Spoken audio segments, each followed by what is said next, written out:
I walked into my daughter's new mother-in-law's restaurant thinking I was going to celebrate her first week managing the front of house. Instead, I found her carrying a bus tub stacked so high with dirty plates that her arms were shaking. She was wearing a white apron that wasn't hers. Her hair was pinned back tight. She had sweat on her temples and a look on her face that I hadn't seen since she was 9 years old and trying not to cry in front of boys at school. My daughter, Renee. No, I need to use a different name now. My daughter, Ivy. She had a master's degree in hospitality management. She had interned at the Ritz-Carlton in Atlanta. She had turned down a corporate offer in Charlotte to move here for this man and his family. And here she was, hauling dirty dishes on a Tuesday afternoon while her mother-in-law stood at the host stand scrolling through her phone. The woman looked up when she heard the door. Her eyes went from my face to my shoes to the plastic bag I was holding. Just lunch, a sandwich from the deli 2 blocks over, and she smiled the way people smile when they're not actually glad to see you. "Mr. Tatum," she said. "What a surprise." I said I was just dropping off lunch for my daughter. She said Ivy was busy. I could see that. I told her I knew. I'd wait. She didn't offer me a seat.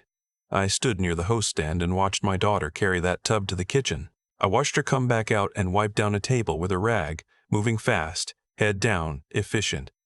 She had been managing staff at a 4-star hotel the year before. Now she was bussing tables in her in-laws' seafood restaurant while her husband, their son, sat in the back office doing paperwork that could have waited. When Ivy finally saw me, she froze for just a second. Then she smiled, and it was the saddest smile I had ever seen on her face, because it was the practiced kind. The kind that says, "I'm fine, so please don't make a scene." Her mother-in-law appeared behind her like a shadow. "We're short-staffed today," the woman said to me, loudly enough for the 2 tables of lunch customers to hear. "Ivy's been such a trooper stepping in. Of course, it's different work than she's used to." She let out a little laugh. "Not exactly the Ritz." Ivy stared at her empty bus tub. I looked at the woman, Nora.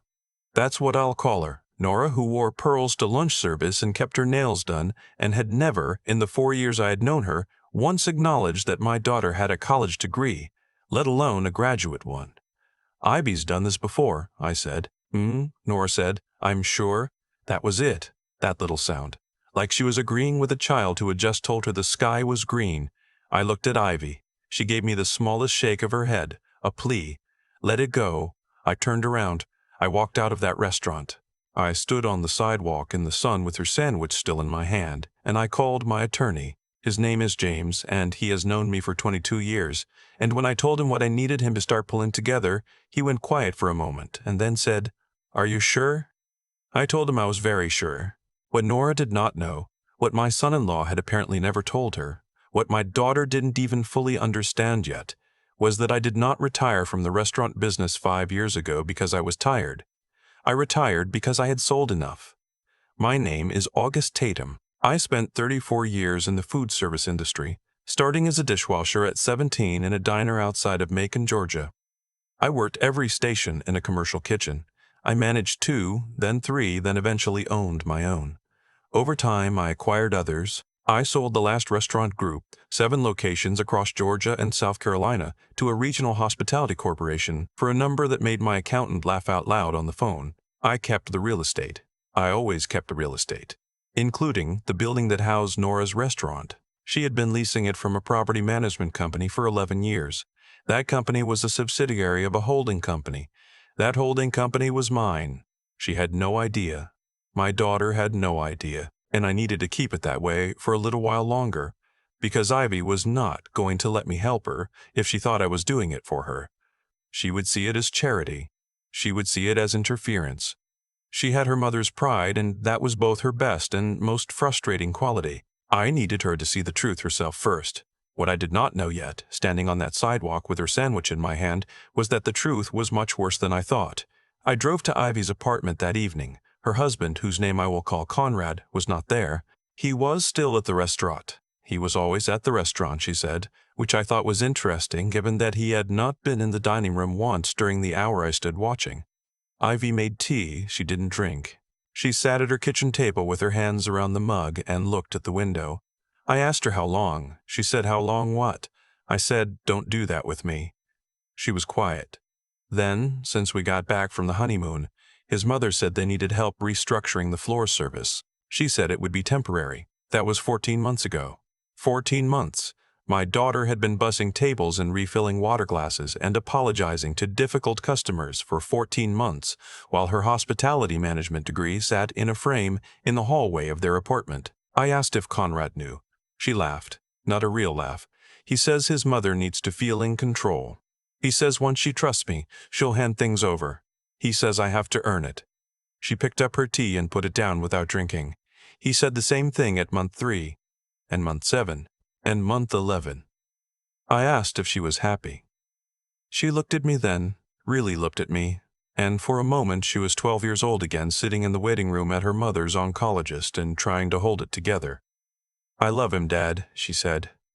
That was not an answer to what I asked, but it told me everything. I drove home. I called James and told him to move faster. I also called a woman named Patricia, not on that list. She was an investigator I'd used twice before in business dealings, and I told her I needed to know everything about the finances of a restaurant called the Pelican House in Savannah, Georgia. What she found, 3 days later, changed everything. The Pelican House was not doing well. The real numbers, not the ones Nora presented to the family at Sunday dinners, showed a business that had been hemorrhaging money for 2.5 years. The kitchen equipment was leased and overdue. The liquor license renewal had been pushed twice. The small business loan they had taken out 18 months ago had a balloon payment coming due in 60 days. 60 days. And in that same window, Nora had applied for a line of credit using the restaurant's projected revenue as collateral, revenue that, according to the actual books, did not exist. But here was the part that made me sit very still for a long time. The lease on the building, my building, though Nora didn't know that, had an interesting clause. It had been there for 20 years, written in by the original management company at my instruction. If the tenant operated a business using fraudulent financial statements for the purpose of obtaining credit or investment, the lease could be terminated immediately for cause with no penalty to the landlord. Nora had just done that, and the person she had used as a reference on the loan application, the person who had signed a letter vouching for the restaurant's stability and growth trajectory, was my son-in-law. Conrad had signed that letter 6 weeks ago, while his wife was bussing tables to fill the labor gaps caused by a restaurant that couldn't afford to pay proper staff. I didn't sleep much that night. My daughter's birthday was coming up in 3 weeks. Nora had suggested with great fanfare that they hold a small celebration dinner at the restaurant. Private room, family only, she said. A gift. I said I would come. What Nora did not know was that I had already spoken to James. I had already spoken to the property management company, which had already sent the paperwork upward to my holding company, which had already initiated a review of the lease. I had also, very quietly, spoken to the regional director of the Georgia Restaurant Association, a man I had known for 15 years, and told him I might be making a donation to their culinary scholarship fund in exchange for a table at their annual industry dinner. The industry dinner that, as luck would have it, fell on the same weekend as my daughter's birthday. I bought a new suit, navy blue. I had my shoes shined, and I told nobody anything. The birthday dinner was a Saturday. I arrived at the Pelican House at 7, which was when Nora had said to arrive. The restaurant was about half full. The private room in the back was set with white linen and a floral arrangement that Nora had clearly spent money on. Ivy was there, still in her work clothes, because Nora had asked her to help set up. Conrad was sitting at the table already, jacket on, checking his phone. His sister and her husband were there. Nora sat at the head of the table as though it were her birthday. I hugged my daughter. I told her she looked beautiful. She had dark circles under her eyes. Nora made a toast. She talked about family and tradition and how the Pelican House had been the heart of their family for 3 generations. She talked about how proud they were of Conrad for stepping into his grandfather's legacy. She said, glancing at Ivy the way a person glances at a stain they're hoping nobody notices, that it had taken time for the family to adjust to new additions. She raised her glass. "But we get there eventually," she said. Ivy smiled. Conrad smiled. I raised my glass and said nothing. After dinner, after the cake, after Conrad gave Ivy a bracelet that I could tell Nora had picked out because it looked nothing like anything my daughter would wear. After all of that, Nora stood up and asked if she could share some news. The table went quiet. She announced that she had secured a line of credit for $150,000 to fund a renovation of the restaurant, new kitchen equipment, updated decor, an expanded bar. She said it was the next chapter for the Pelican House. She said Conrad had helped make it possible. Conrad looked genuinely pleased. He reached across and squeezed Ivy's hand. Ivy said congratulations. I asked what bank. Nora looked at me the way she always looked at me, like I was a guest who had overstayed. "Coastal heritage," she said. "We have a wonderful relationship with them." I nodded. I smiled. I excused myself to use the restroom. In the hallway, I sent one text to James. It said, "Monday morning." Monday morning came. I was not there when it happened, but James told me everything in precise detail because he knew I would want it. At 9:15, a courier arrived at the Pelican House with a certified letter from the property management company. The letter informed the tenant, Nora, that a review of lease compliance had identified a violation of Section 7, Clause C, specifically that the tenant had provided materially misleading financial representations to a third-party lender while using the leased property as a place of business. The letter gave her 30 days to vacate. Nora called the property management company screaming. She was told the matter had been escalated to the parent company. She asked who the parent company was. She was told, Tatum Holdings, LLC. There was a pause on the line. She asked if that was related to August Tatum. She was told that's the principal. James said he could hear her put the phone down. He said the silence lasted almost a full minute. She called Conrad. Then she called a lawyer. Then she called a lawyer. Then she called Conrad again. Conrad called Ivy. Ivy called me. Her voice was very quiet. She said, "Dad, what did you do?" I told her to come over. I told her I would make coffee. I told her there were some things I needed to explain. She sat in my kitchen for almost 2 hours. I told her about the building first because that was the foundation. I told her I had owned the property for 9 years, that it had come to me through an acquisition I made when I was still running the restaurant group, that I had kept it because the location was strong and the lease income was reliable, and honestly, because I had forgotten about it for a while. Then I told her about the loan application. I put the documents on the table, the actual P&L statements from the restaurant, which Patricia had obtained through proper channels from a disgruntled former bookkeeper who had already spoken to a CPA about his concerns. The loan application. Conrad's letter. Ivy looked at the papers for a long time. He knew? She asked. Her voice didn't crack. She was her mother's daughter. He signed his name, I said. Whether he understood what he was signing, I don't know. She looked at the table. I do, she said quietly. I put my hand over hers. You don't have to make any decisions today. I've been bussing tables for 14 months, she said, while they were going broke. Yes. While she was treating me like the help. Yes. She looked up at me. You own their building. I own their building. Something crossed her face that I hadn't seen there in a long time. Not anger exactly, something quieter and more permanent. What happens now? She asked. I told her the 30-day notice was real. I told her the lease violation was legitimate and documented. I also told her that what happened next was not up to me, that I had not done any of this to make decisions for her. I had done it because I needed her to see clearly. She had a right to know the ground she was standing on. She nodded slowly. She looked at her coffee. Conrad called me crying, she said. He said his mother was hysterical. He said we needed to figure out a way to fix this. She paused. He didn't ask how I was. I didn't say anything. Some things don't need commentary. She asked if she could stay for dinner. I made her mother's chicken and dumplings. We ate without talking much. After, she washed the dishes even though I told her she didn't have to, and I think that was just because she needed to do something with her hands. Before she left, she hugged me in the doorway the way she used to when she was small. Long. Both arms. Head on my shoulder.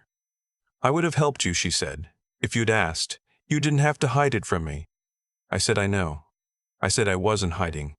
I was waiting. The 30 days moved the way difficult time always does, both too fast and too slow. Nora showed up at my house on day 4. She did not call ahead. She rang the doorbell in a blazer and pearls at 10 in the morning on a Wednesday, like she was arriving for a board meeting. I let her in. I offered her coffee. She did not want coffee. She sat down across from me and said she wanted to discuss the situation like adults. I said I was open to that. She said the eviction would destroy the restaurant. She said 3 generations of family history would be lost. She said jobs would be eliminated. She said all of this in a careful voice that I had no doubt she had practiced in the car on the way over. Then she said something she had not practiced, or maybe she had and just thought it would land differently. Ivy must have told you things about us. She's always had a way of creating drama where there isn't any. I looked at her for a moment. Nora, I said, I've been in this business since before your restaurant opened.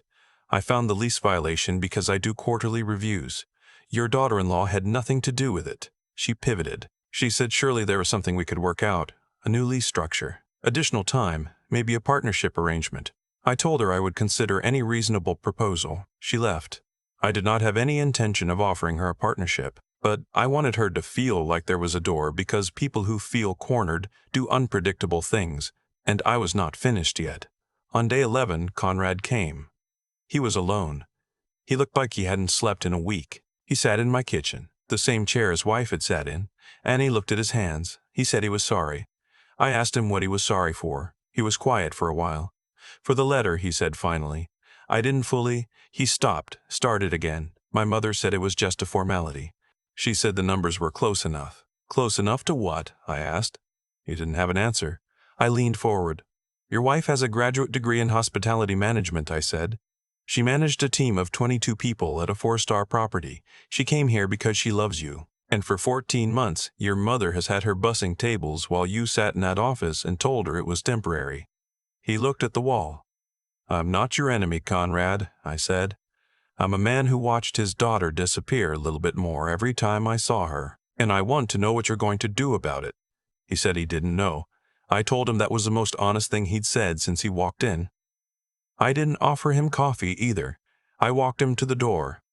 I told him to think carefully about who he actually wanted to be. He nodded. He walked to his car. I watched him sit in the driveway for a long time before he drove away. On day 22, Ivy filed for separation. She called me after she left the attorney's office. Her voice was steady in a way that told me she had cried everything out before she made the call. She said she needed to find an apartment. I told her I had an idea about that. I owned a small property on the east side of Savannah, a converted Victorian that I had split into 3 units. One of them was empty. I had been meaning to lease it. I told her she could have it at cost until she got her footing. She said she didn't want charity. I said it wasn't charity, it was an intra-family real estate arrangement, and if she wanted to pay me back someday, she could pay me in Sunday dinners. She laughed. It was small, but it was real. She moved in 2 weeks later with a borrowed truck and 2 of her friends helping. I was there to carry boxes. We ordered pizza. We sat on the floor of the empty living room because the couch wouldn't arrive until Thursday, and we talked about nothing important for 3 hours, which was the best 3 hours I'd had in months. On day 30, the certified letter went out from the management company confirming the end of the lease. Nora called the number on the letterhead and screamed again. This time, when she asked to speak to someone with authority, she was connected to my attorney. James was very professional. He informed her that the lease termination stood, that the property would be returned to general market availability, and that given the pending fraud investigation by the SBA regarding the loan application, yes, I had filed a report quietly. 2 weeks earlier, it would be in everyone's interest for the vacating process to go smoothly. The fraud investigation was real. The SBA takes misrepresentation on loan applications seriously. Conrad's letter was a problem. Whether he had known the numbers were false or had simply not looked carefully enough, that was something investigators would determine. I had not targeted Conrad. I had reported what was in the documents and let the process work. Nora vacated in 26 days. She cleared the kitchen equipment, the furniture she owned, the artwork her mother had hung 30 years ago. She left the walls bare and the floors scuffed and a grease stain on the ceiling above the fryer that would take a professional team to address. She did not say goodbye to anyone. I did not buy the building for Ivy. That had never been the plan. I reached out to a hospitality group out of Atlanta that I had done business with 15 years earlier. They were looking for a Savannah location for a new concept. Elevated southern coastal, farm to table, the kind of thing that had been working well in the market. I had a building I was prepared to offer on good terms. What I proposed, and what they accepted, was this. I would lease them the space at a favorable rate in exchange for creating a general manager position. The position would be offered to a candidate I recommended. The group could vet her fully, interview her, review her credentials. If they didn't want her, they didn't have to hire her. But I believed they would. They called Ivy the following Thursday. She called me Friday morning. She said they had called her out of nowhere. She said they had reviewed her resume. She said they wanted to bring her in. I told her that sounded promising. Dad, she said. Did you? They found your resume, I said. I may have mentioned your name to someone who mentioned it to someone else. That's how this industry works. The interview is real. The job is real. Whatever happens next is up to you." She was quiet. "Then, did you own the building?" "Yes." "For how long?" "9 years." She breathed. "Did you know this would happen when she married Conrad?" "No," I said. "I hoped it would go differently." Another silence. "Okay," she said. "I have a lot of feelings about this." "I know. We're going to talk about it." "I know. After my interview." I said that sounded right. She got the job. She started on the first Monday in October. She wore a charcoal blazer and her hair down. She texted me a photo from the parking lot before she went inside. She looked terrified and bright-eyed, and exactly like herself. I sat on my porch with my coffee and looked at that photo for a while. Nora called me once more about 6 weeks after everything was finished. I don't know what she expected. Maybe an apology. Maybe an acknowledgement that I had overstepped. She said I had used my resources to target her family. I told her I had reviewed a lease and filed a report on financial documentation I believed to be fraudulent. Both of those things were not only legal, but arguably obligatory. She said I had destroyed her business. I said her business had been in serious trouble before I did anything, and the documents would show that clearly.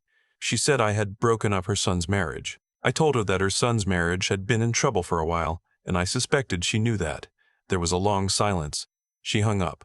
I drank my coffee. It had gotten cold while we were talking, but I drank it anyway.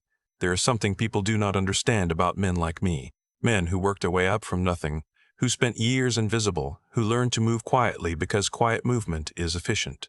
People see the old truck and the worn jacket and the gray in my hair, and they see a man who is finished, who has had his time and is now waiting out the remainder. They do not see the phone I am holding. They do not see the 34 years of relationships I carry in my head.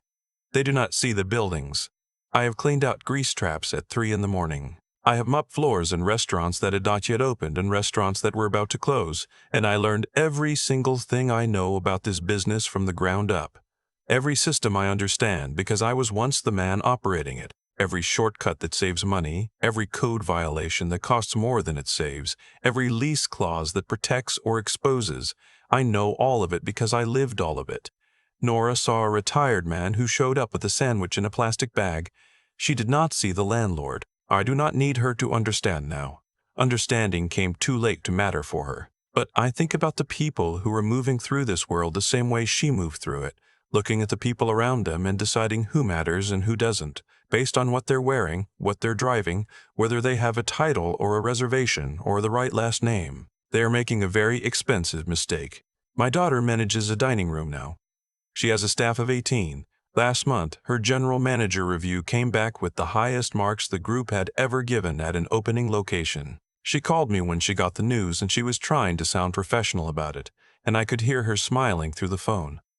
Conrad has a court date scheduled. I don't know what will come of it. That is between him and the people who make those decisions. I go to Sunday dinner at Ivy's place most weeks. She cooks because she loves it, not because anyone asked her to. She makes her mother's recipes and some she's developed herself, and we sit at her kitchen table and talk for hours. Last week she set a candle in the center of the table, the short kind in a glass jar. It smelled like the vanilla her mother used to burn. We sat there eating and the light was low and warm, and for a moment I could see the girl she used to be and the woman she had become at the same time. I am a man who spent his life in kitchens. I know what it means to tend something carefully, to control the heat, to know exactly when a thing is ready. My daughter is ready. She always was. She just needed someone to clear the room.